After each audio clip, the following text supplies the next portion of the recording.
Need to factory reset your Toshiba DX Series All-in-One desktop computer? This easy walkthrough shows you how to restore your PC and return it to factory defaults. So this should hopefully be a pretty straightforward process, guys, and without further ado, let's go ahead and jump right into it.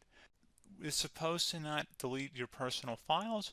I strongly suggest that you create a backup of any important files or documents before you proceed, because even though it might say that it's going to save your personal files, there's no guarantees that it will, so just keep that in mind, and we're going to go ahead and jump right into it.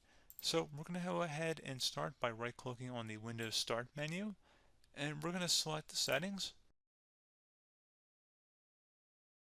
You want to select System, and then on the right side, scroll down until you get to Recovery.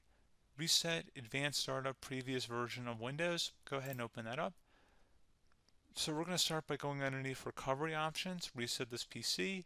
Choose to keep or remove your personal files, then reinstall Windows. Go ahead and select Reset PC.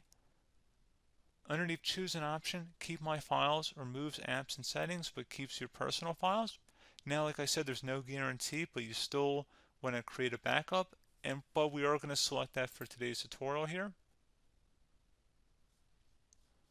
And it's going to ask how would you like to reinstall Windows. I usually do a local reinstall, so that's what I'm going to select. And current settings is going to reinstall Windows from this device, and then we're going to select next again.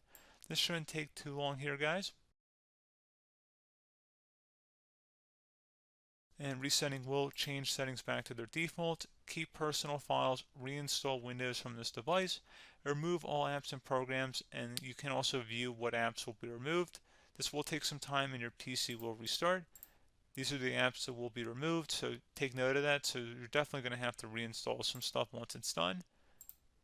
So it looks like I accidentally closed out of there, so I'm just going to go back to exactly where we were. And we're just going to go ahead and proceed with the reset here and select reset.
And you can go ahead and install your applications, your programs, whatnot, create new user accounts, but Windows 11 has been reinstalled, a clean factory install. So pretty straightforward process. Now, if you did what I did and created a local user account, your Ethernet cable, or if you turned off your router, you're going to have to go ahead and turn that back on and then connect to your Wi-Fi network or Ethernet connection, whatever is your situation. But pretty straightforward process, guys. Do hope I was able to help you out, and I do look forward to catching you all in the next tutorial. Goodbye.